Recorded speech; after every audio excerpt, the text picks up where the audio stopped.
Syekh Muhammad Aqsa. Masya Allah. Alhamdulillah al-an antum tazuruna al-yaum. Jadi hari ini ya kita kedatangan Syekh. Ya kalau yang lalu masih inget gak namanya Syekhnya? Lupa. Namanya Syekh Muhammad Aqsa. Masjidil Aqsa. Ya. Nah hari ini kita kedatangan tamu juga, Syekh Palestina juga. Beliau bernama Syekh Syekh Muhammad Biduni Muhammad. Samih Muhammad Syarti. Ya, Syarti ya. Alhamdulillah. Semoga dengan kedatangan beliau kita mendapatkan keberkahan di 10 terakhir daripada bulan Ramadan. Semoga kita dapat yang namanya malam Lailatul Qadar, insya Allah. Karena kalau kita berbicara tentang Palestina, tentang Masjidil Aqsa, maka kita akan mendapat keberkahan sebagaimana disebutkan dalam surat Al-Isra ayat 1. Nah, insya Allah kita akan mendengarkan Syekh Samih pada kesempatan pagi hari ini. Tolong disimak dengan baik, tidak boleh ada yang berisik ya. Kita harus menghormati guru kita karena kita ingin mendapatkan ilmunya. Ya, peraturannya apa? Konsentrasi, tidak boleh berisik. Dengarkan Syekhnya menyampaikan materi pada pagi hari. Iya. Nah ini kebetulan di sampingnya sekarang ada mutarjimnya. Kalau kemarin Syekh Muhammad Aqsa saya yang jadi mutarjimahnya karena nggak ada mutarjim. Ya. Jadi ini penerjemahnya ya, beliau lulusan Libya ya. Lulusan Libya ya. Universitas yang ada di Jakarta. Beliau ahli bahasa Arab keren ya. Ajib. Nanti belajar sama kakak Yahya namanya. Kakak Yahya ya, panggilnya kakak. Belum nikah soalnya. Ya doain biar dapat jodohnya kakak Yahya. Ya itu aja ya sedikit dari saya, langsung saja kita serahkan ya waktu dan tempat kepada Syekh Samih.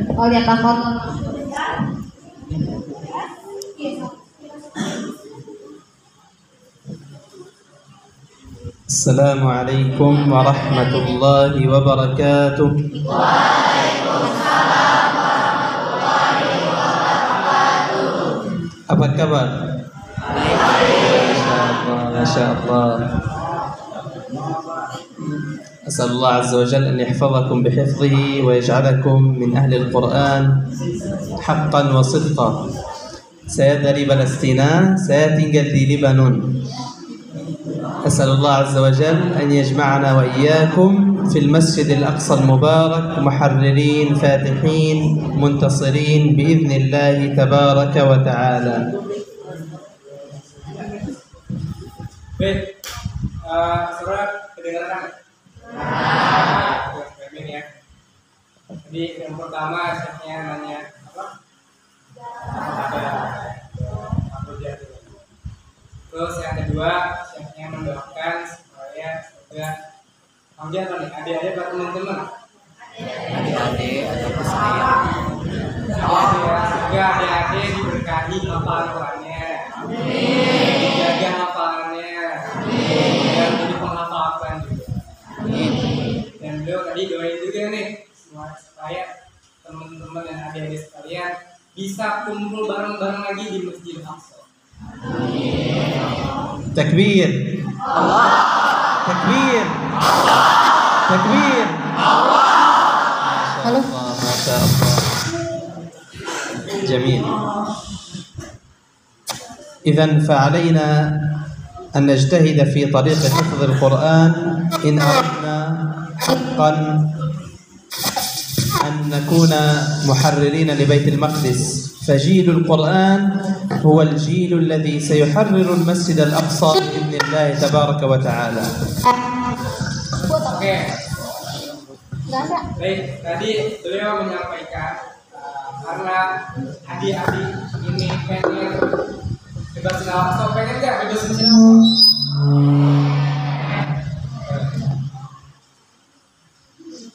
Tes. Jadi insya Allah adik-adik pengen kan ya bebas Masjid Al-Aqsa? Beliau menyampaikan nih, supaya kita dapat membebaskan Masjid Al-Aqsa, maka teman-teman sekalian diwajibkan untuk senantiasa menghafal Al-Quran, senantiasa berinteraksi dengan Al-Quran. Karena beliau menyampaikan nih, Masjid Al-Aqsa tuh cuma bisa dibebasin oleh generasi para penghafal Al-Quran ya, bukan generasi sobat-sobat ML mungkin atau sobat FF, nggak mungkin tuh. Jadi generasi Quran nih dapat Masjid Al-Aqsa dapat bebas hanya dengan anak-anak mudanya yang cinta terhadap Al-Quran. Jadi insya Allah Masjid Al-Aqsa bebas jika adik-adik dan teman-teman sekalian bisa berinteraksi dan mengamalkan isi dan Al-Quran tersebut. واعلموا يا أحبابي أن حافظ القرآن مكرم عند الله عز وجل في الدنيا وفي الآخرة. الله عز وجل يرفع قدره، والقرآن هو الهادي إلى الصراط المستقيم، وهو النور والهدى والبشرى، كما قال الله تعالى في سورة الإسراء: إن هذا القرآن يهدي للتي هي أقوم ويبشر المؤمنين الذين يعملون الصالحات أن لهم أجرا كبيرا. Nah, maka teman-teman sekalian ya, jadi Syekh Sami juga menyampaikan bahwasannya Al-Quran ini akan memuliakan kita ya. Jadi kita nih supaya dimuliakan, hidupnya menjadi mulia, tidak menjadi hina, maka dengan Al-Quran. Jadi dengan Al-Quran hidup kita mulia ya. Jadi hidup kita mulia bukan karena kecantikan, bukan karena harta, tahta, jabatan, tapi karena Al-Quran. Hidup kita akan menjadi mulia dengan Al-Quran, baik maupun di dunia ataupun di akhirat. Maka beliau menyampaikan, Innal Qur'ana yahdi lillati hiya aqwam, bahwasannya Al-Quran ini akan menjadi petunjuk paling lurus ya. Jadi dengan Al-Quran hidup kita pasti lurus, pasti benar, nggak akan mungkin tersesat ya. Karena beliau menyampaikan ya bahwasanya Al-Quran adalah sebuah petunjuk, sebuah cahaya ya. Jadi ketika kita menghafal Al-Quran, maka kita hidupnya jadi beraura, aura kita menjadi positif ya, kita jadi positive vibes ya. Nah, jadi dalam Al-Quran itu juga akan memberikan petunjuk bagi kita. Nah, wa yubasyirul mu'minin, dan akan menjadi kabar gembira bagi orang beriman dan orang-orang yang beramal soleh. Jadi ketika kita sudah menghafal Al-Quran dan beriman dan mengamalkan soleh, insya Allah hidup kita akan lurus, akan tenang, akan bahagia, akan selamat. Nah, maka inilah hakikat Al-Quran, mendidik kita, membahagiakan kita baik di dunia maupun di akhirat. يكفيه فخرا ورفعة وشرفا أن النبي صلى الله عليه وسلم قال: خيركم من تعلم القرآن وعلمه. كما تعلمون هذا الحديث: خير الناس عند الله عز وجل حامل القرآن وحافظ القرآن الذي يعمل به، فهو مرفوع في الدنيا ومرفوع في الآخرة. Dan beliau juga menyampaikan ya, jadi beliau menyampaikan bahwasannya cukup menjadi sebuah kebanggaan bagi kita ya. Jadi kita akan merasa bangga, akan merasa puas ya dengan sabda Nabi yang mengatakan bahwasannya khairukum man ta'allama al-Qur'an wa 'allamah. Apa artinya? Sebaik-baiknya kalian adalah yang mempelajari Al-Quran dan mengajarkannya. Nah, maka di sisi Allah nih, salah satu cara supaya kita menjadi manusia terbaik, manusia yang paling tinggi derajatnya adalah dengan kita mempelajari Al-Quran dan mengamalkannya ya. Jadi insya Allah dengan Al-Quran itulah kita akan menjadi manusia terbaik.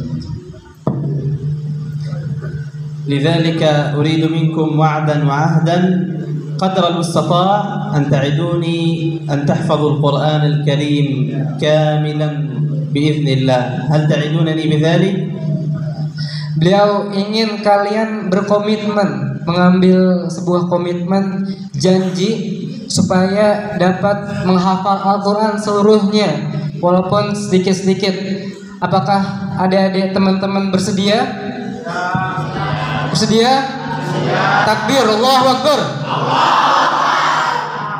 وسأذكر لكم قصة تحفزكم وتقوي من نشاطكم وهمتكم، وهي في عهد سيدنا عمر بن الخطاب رضي الله عنه، عندما أتى إليه أمير مكة فسأله سيدنا عمر بن الخطاب رضي الله عنه: من تركت بعدك واليا على مكة؟ فأخبره، قال له: يا أمير المؤمنين فلان ابن أبزة اسمه. قال له سيدنا عمر: من ابن أبزة؟ لا يعرف شخصا بهذا الاسم، مع أن سيدنا عمر من مكة ويعرف أهل مكة، لكن لا يعرف هذا الشخص. قال له: من هذا؟ قال له: إنه يا أمير المؤمنين مولى من موالينا، يعني عبد من العبيد الذين كانوا يحضرونهم للخدمة. قال له: مولى؟ مستغربا. قال له: يا أمير المؤمنين إنه حافظ للقرآن عالم بالفرائض. عند ذلك قال له سيدنا عمر بن الخطاب رضي الله عنه: أما إني سمعت نبيكم صلى الله عليه وسلم يقول: إن الله يرفع بهذا الكتاب أقواما ويضع به آخرين. Nah, maka beliau menyampaikan sebuah kisah yang dapat memotivasi teman-teman sekalian supaya semangat menghafal Qurannya. Jadi pada suatu masa, pada suatu kisah di zaman Umar bin Khattab. Siapa Umar bin Khattab? Ada yang tahu? Khalifah keberapa? Kedua, ketiga? Ya, kedua ya, Khalifah kedua. Ya, di masa Umar bin Khattab ini, Umar datang ke pemimpinnya kota Mekah.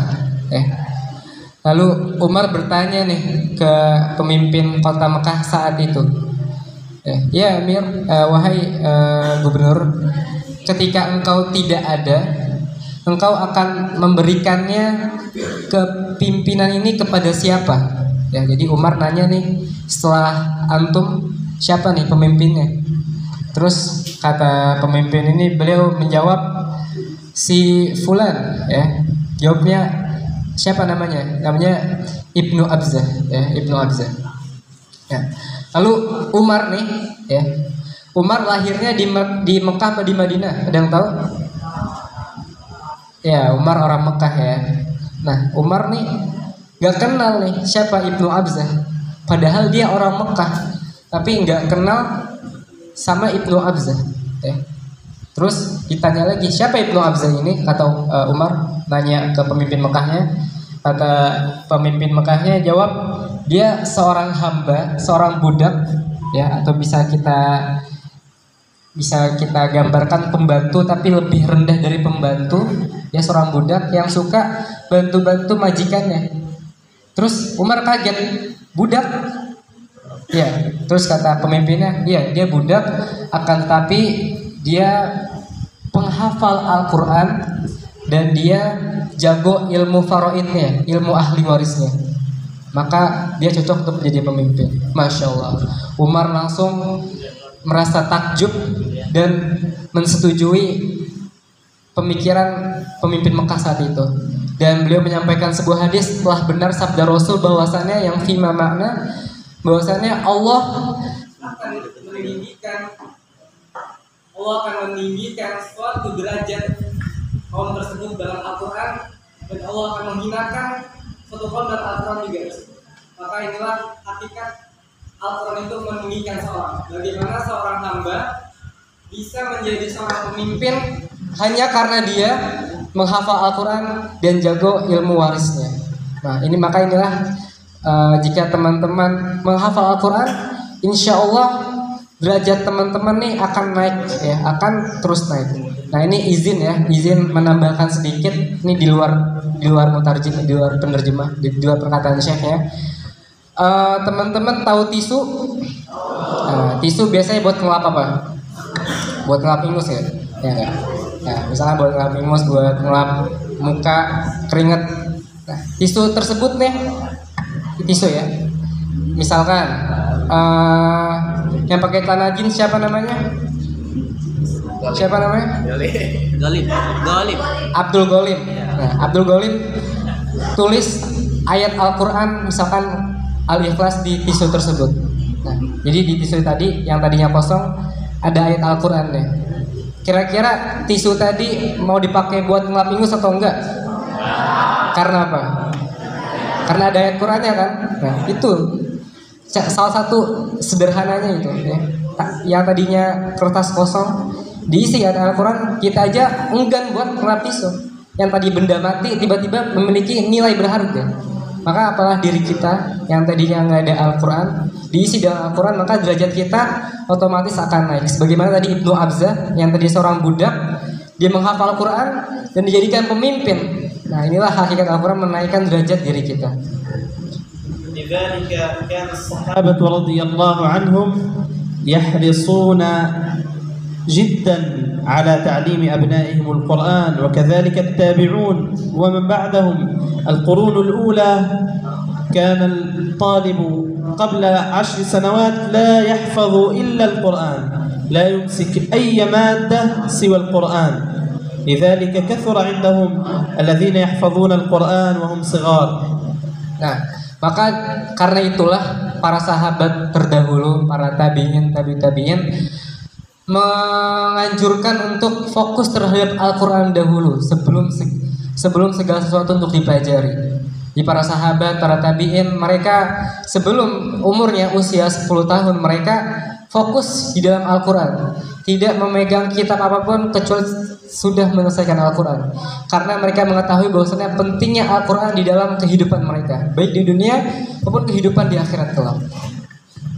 ولا تعتقدوا يا أحبابي أن هذا فقط خاص بهم في ذاك الزمن، لا، بل في هذا الزمن من يحفظ القرآن. عندنا طالب يحفظ القرآن عمره 4 أو 5 سنوات يحفظ القرآن كاملا. ولا تعتقدوا أن هذا خاص فقط في العرب، لا، أيضا يوجد في الأندونيسيين والماليزيين وغيرهم الصغار جدا يحفظون القرآن. لماذا؟ لأنه نشأ وتربى على هذا منذ ولادته حتى قبل ذلك، وهي أمه تحمله في بطنها. هو تربى ونشأ على القرآن لأنه يسمع وهو في داخل بطن أمه، يسمع أمه تقرأ القرآن.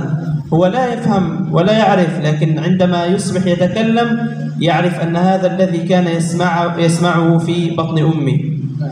Dan beliau juga menyampaikan bahwasannya Al-Quran ini dihafalkan tidak hanya dari zaman tabi'in ya, di para tabi'in menghafal dari usia kecil. Kan tapi zaman sekarang pun sudah banyak para penghafal Al-Quran di usia-usia muda. Bukan hanya orang Arab saja, tapi orang Indonesia, orang Malaysia dan negara lainnya, mereka yang usianya masih belia sudah banyak yang menghafal Al-Quran. سأحكي لكم قليلا عن غزة. مثلا غزة هناك الحصار والضيق والشدة، ومع ذلك كل سنة يتخرج المئات بل الآلاف من حفظة القرآن. لماذا؟ لأنهم يصبرون ويجلسون الساعات مع القرآن. يأتي الطالب مثلا إلى المعهد من الساعة 8 صباحا إلى الظهر أو إلى 12 أو 1 ظهرا، يجلس 4 أو 5 ساعات مع كتاب الله عز وجل، يحفظ الصفحة ثم يسمعها ثم يحفظ التي تليها وهكذا.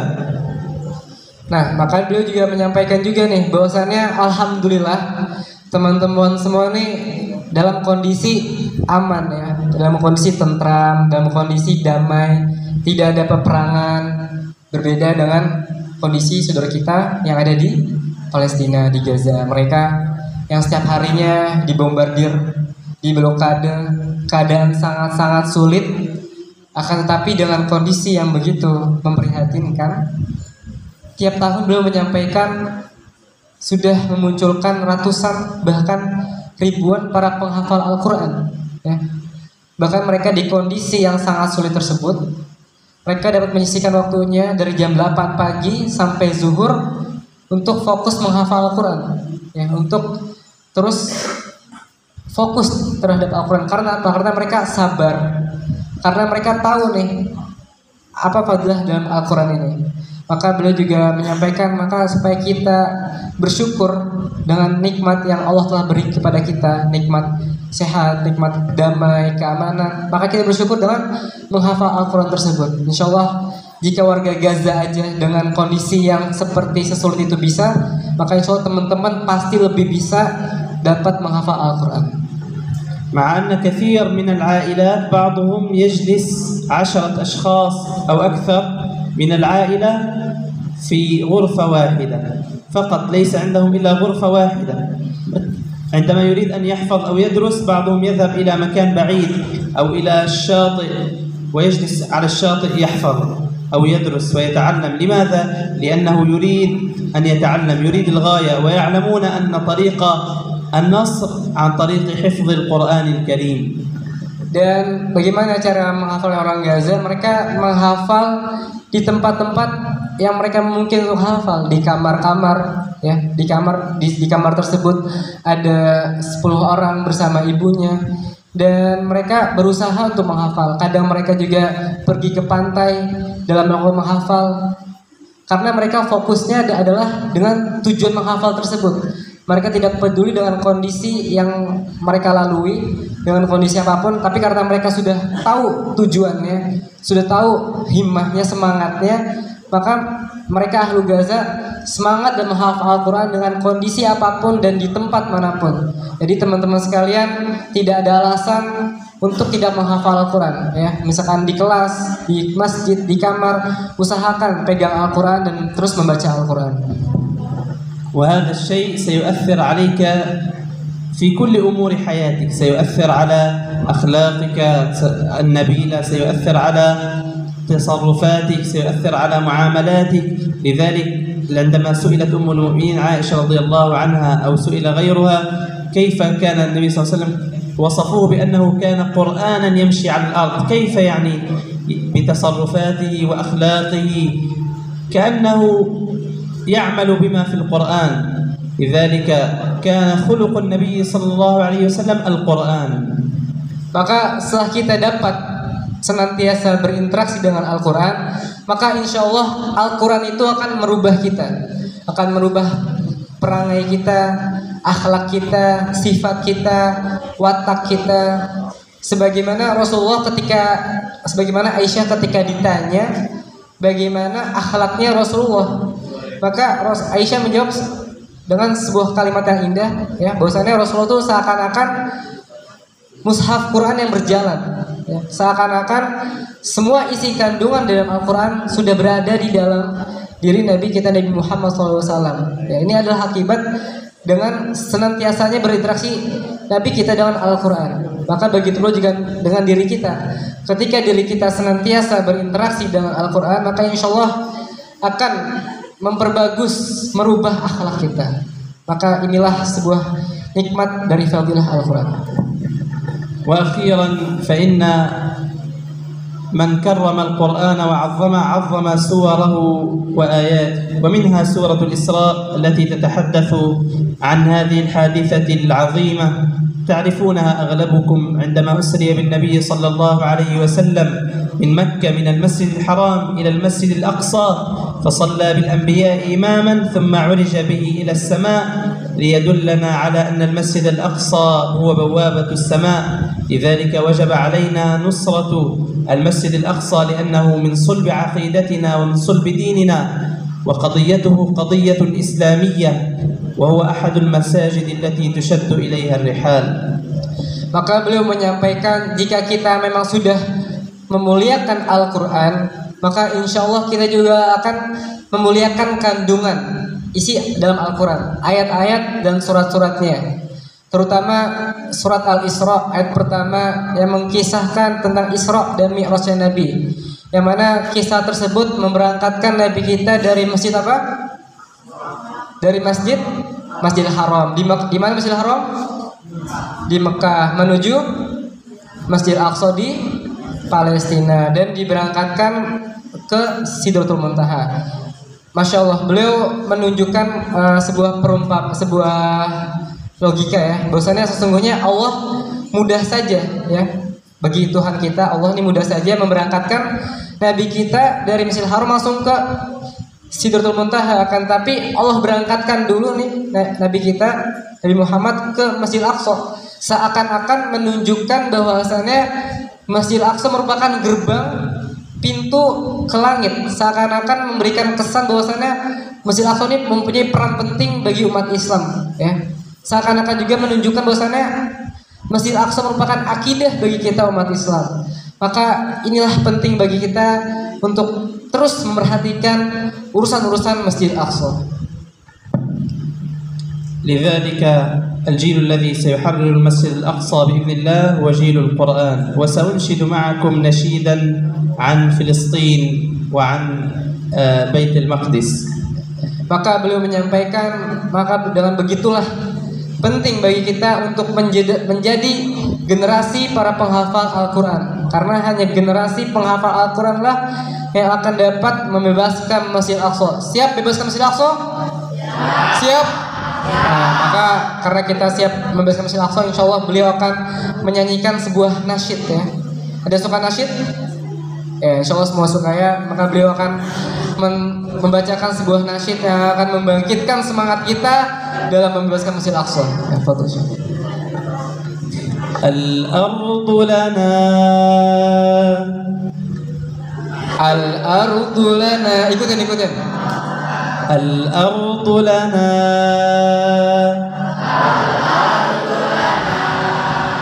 wal-Quds lana,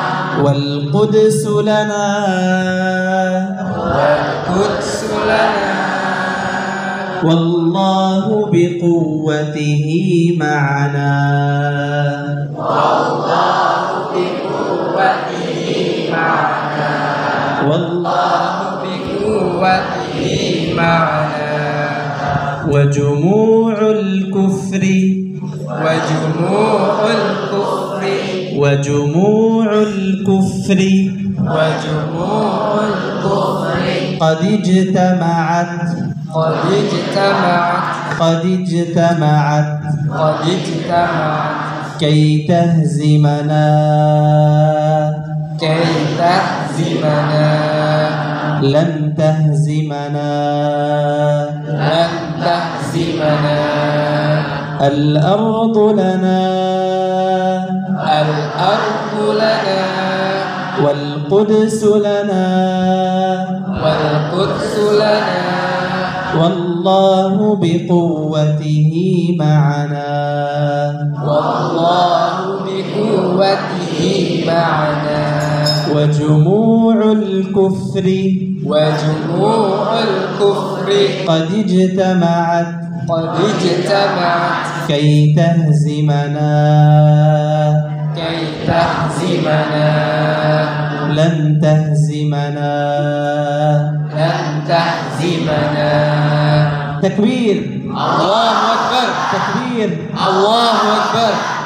Masya Allah. Baik. Ada yang tahu artinya? Al-Quds lana. Apa artinya Al-Quds lana? Al-Quds milik kita. Al-Quds milik kita. Ya. Wal ardu lana. Ya. Dan tanah tersebut, tanah Palestina adalah milik kita. Milik Israel. Milik kita, ya, milik kita. Wallahu biquwwatihi ma'ana. Dan Allah bersama kekuatannya bersama kita, ya. Dan Allah dengan kekuatannya bersama kita. Jadi Al-Quds milik kita, tanah Palestina milik kita, kekuasaan Allah juga milik kita.